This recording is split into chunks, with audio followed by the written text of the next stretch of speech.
a gallon of coffee. It's like the angle. Hi, everybody. Welcome to Fridays with Sue and Steph.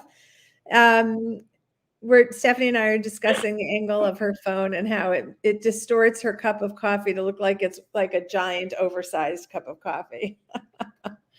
I feel like I'm like in the big comfy couch. Remember that? Yeah. All right. Well, so today I'm sure we've talked about this before, but we can't talk about it enough because as I put in the notes for this, every period, single period, day, period. That was, I think, dinner for me was the single most annoying thing to me. And that's probably not true, but it feels like it. But It's somewhat. Wait a minute. It's sort of true. it is sort of true because it Yeah. happened every day. And Yeah. every day, 5 kids and sometimes a husband would say, "What's for dinner?" And sometimes I had the feeling that each one of them asked twice. So I felt like, oh my God, if someone asked me again. And it took me so long to realize that I could have solved the problem with one of those restaurant boards. I could have taken 5 minutes every day and written what was for dinner. The problem is I didn't know. Yeah. I decided if dinner was at 6, I decided at 5:30. Oh shit. It wasn't even I decided. I remembered that I am in charge. Yeah. Same for you? Oh yeah. Same. Same thing. And did you know those families that Monday night was pizza night and Tuesday night was mac? And why not? Why didn't I ever do that? Well, one, do you want the real answer? Yeah, what's the real answer? You and I are not, we're not planners in that way. We are planful, but we're not planners in that way. I don't know what that distinction is, but I like the perceived rigidity of that would drive me crazy, even though why wouldn't you want once a week? Like we probably had pizza once a week. We probably had chicken once a week. Like, why would it be so hard to just say Tuesday night is taco night? Okay, so I have 2 thoughts. No, I have 3 thoughts. Okay. One is because you and I aren't going to the grocery store and being like, oh, making those. I mean, first of all, you and I are like a hit and run in the grocery store. The only person who goes through the grocery store faster than me is you. Okay. Well, it depends on the grocery store. Some of them you bump into too many people to make that true. Yeah. Okay. Fair. But okay. The second thing is nothing has changed. Like I'm laughing at this conversation because last year, so it took us, let's see, the oldest ones are about to be 25. My sister has 3. We have 3, right? So these kids range from 25 to almost 20, 6 kids. So when we go on vacation with them every year, every day, 6 plus significant others, plus whomever, maybe my parents asking, what's for dinner? And it's 1,000 times. So finally, my sister got really smart. And last year, she posted a board of what was for dinner. So people just check the board. So I do that on vacation because we have limited food issues. Right. And so I do a Google sheet now. And everybody like jumps in with like, great, whatever, I make sure everybody has something they want to eat. And it makes vacation so much more seamless when it comes to food because we're not like, what do you feel like having tonight? Which is a disaster if it's more than 2 people. Oh my God. Everyone wants something different. So I was thinking about like the biggest challenges of food in my house was it wasn't each person brought their own challenge, right? Like, so one likes to eat healthy and one only eats red meat and pizza. So those didn't work together. That was like, I felt like I was being held hostage by both men of that. And then somewhere in the middle was like, whatever you make is fine. In yours too? Well, what prompted the topic was a friend of mine said, what about the topic of do kids get to like get a vote in terms of what's for dinner or going out for dinner? I'm like, oh my God, I don't want to talk about that because it makes me crazy because that's exactly right. Because you just can't please everybody. And it's too many opinions, too many opinions. And also in my house, I don't know if it's true in your house. In my house, the decision about the food is about love. So if I say, what do you feel like eating? And there's 3 different opinions, whoever I pick, whichever meal I pick, I love them best. And so that's a lot of judgment for me. I just want to put food on the table and have some conversation and move on with it, right? Like, I can't think of a less right. The delta between what you just said and what I think the relationship is between love and food couldn't be larger. Because it's exactly what you said. I just want to put food on the table. It has zero to do with anything else. yeah, well, I mean, I think I perceive other people's, like my childhood home, it was about love also. In the driver's seat, I don't see it that way. Yeah. And the other thing that my kids did and still do is critique every meal. Like, here I am. I'm doing something I don't want to be doing. I don't want to be in charge of dinner, right? And Right. then they're like, the last time you made that, it was really much better. Or do we have to have this ever again? It wasn't so good. Okay, so last night we did pizza, like make your own pizza night. Okay, super fun, right? I'm like, we should do this more often. We haven't done it in like, I don't know, we did it maybe 6 weeks ago. One of the kids is like, that's it, we're done with making pizza night for a while. I'm like, wait, why? Why? He was salty because we used one pizza stone and the other was a pan, and the bottom didn't get done on the pan we used. So, oh my God. I mean, so much conversation, but I'm like, wait, really? Now it's off the table? Because I was just can't win.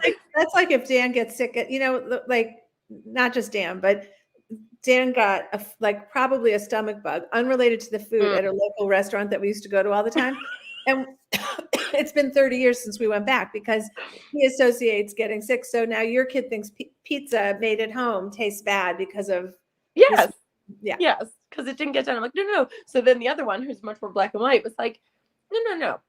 The variable was the pan because we left it, like went through all the things. So the variable, so he's like, we can solve for that. It's not an issue. Okay, so here's the other thing in my house. I have one kid and only one kid who gets up from the table and says, thank you. And so I respond differently to that kid because I find that very validating and loving. Of course. And so for years, everyone, the other one said, you love that kid best. And I was like, just say thank you. You can have. You too can. It's like most favored nation, right? You too can be the most favored nation. It's so true. I'm having a flashback. And it's I could, if I had the time, I could probably find it. There is a video of you and I sitting in Barnes and Noble discussing this very topic. We were sitting because I can picture it, we were cracking up, and it was maybe the first time we did dinner. I think we realized, I was like, wait, that's a whole thing in your house too? So this is going back a long time ago, and we were giggling in the aisle, and I can picture where we were sitting. I may have to, I think that would bring us. You'll dredge it up. You'll find it. Okay, so my not last one, but the last one I wrote down was the one who only eats red meat and pizza also is a very good cook. Like, which is kind of interesting that became a thing, but bought a meat thermometer, like really goes all out and researches it, and is like, has a sous vide and makes us steak, and it's better than anything I've ever tasted, like really, really good at it. But he has one recipe, which is, who's known for their fried fillets? Which restaurant? Which fast food place? Chick-fil-A. Okay, so he found the Chick-fil-A recipe. He makes the chicken, he makes the sauce. It is insanely delicious. And then you walk in my kitchen, and I think he starts by spreading oil on all the countertops, and then does he like shake it up like a champagne bottle? And then he takes flour to coat the oil, and then he starts cooking. And then when he's done cooking, he's done. He's like, which isn't unreasonable. Like, if no, that's right. He did the cooking, that's right. Except I'm left with like a disaster zone. Yeah. And so when it's like, I want to cook tonight, I'm always like, let's weigh the pros and the cons of this story. It's funny. We buy the Chick-fil-A sauce. That's so funny. We have it in our fridge. Our family's like a big condiments is like a whole, that could be a whole session. That could be weeks for my family. There are so many condiments, but, where do you he just found out that you could order it. He gets it online now, but he used to make it himself. That's so funny. I don't even know what's in it. I don't know. I know there's mayonnaise. Yeah, definitely. Well, anything that tastes good, yes, right. But wait, no, I had another thought when you were saying that about, yeah, the cleanup and the it just flew through my head. Here's your moment to brag. Your kids always do the cleanup. Do always do the cleanup. They're good cleaner uppers. It is true. Yeah. Yeah, that's a good one. That is a good one. But you know what's funny though? Last night, actually, I was not involved in the pizza making. Typically, I am the maker of the dinner. And it's funny because I'm like, well, why don't I have them make dinner? And then I'm like, you know what? I'd rather make it and be done. And then yeah. Just because I feel like I'm exhausted by that time, right? So it's like I feel like I can check it and sit down to dinner and be relaxed, you know? Yeah, I don't know why. The kids, here's another funny one. I jotted down. It just caught my eye about they could say dinner or what's for.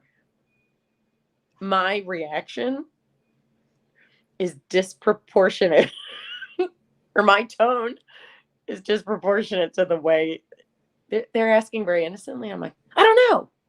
I haven't done, like, it pushes a button. Yeah. Well, because how many years? Because you've been doing it a long time. Mm-hmm. Yeah. And also, I mean, I think I could have corrected this with Suzanne's solution. Like I really could have corrected this, but I did.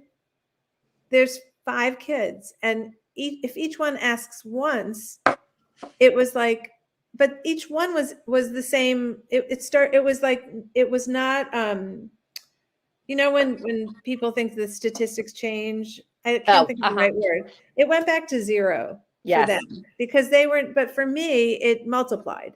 Exactly. And so the second one was like, but the 5th one was like, oh my God, stop asking me. And that kid is going, I didn't ask you. Right? Like, here's another hack. This is my sister's hack. Again, something she got wise to after like the millionth person asked about it. Yeah. When we're all traveling somewhere, and especially like her family, etc., lots of flights, that's also in a document. So you don't have to ask, wait, what day's Faye coming? When is Ben leaving? When is, right? And that also helps, we'll just say the older adults, and I don't mean my generation, who keep asking the same question. Right. Everyone wants a little bit of control, but Google Docs has changed my life because when the kids come home for holidays, I go back, I start a document and I realize I did it last year. So like Rosh Hashanah this year was a piece of cake. I stopped thinking because I went to the last year's document. I did make some changes, but it was already there. And Thanksgiving is already there. And like vacations, I'll put the whole schedule and it's right there. It's really life changer. Yeah, love it. All right, everybody, have a great week. Stephanie no longer has COVID, so you can't catch it from that cough. Definitely not from the video. Yeah. All right, everybody, have a great week.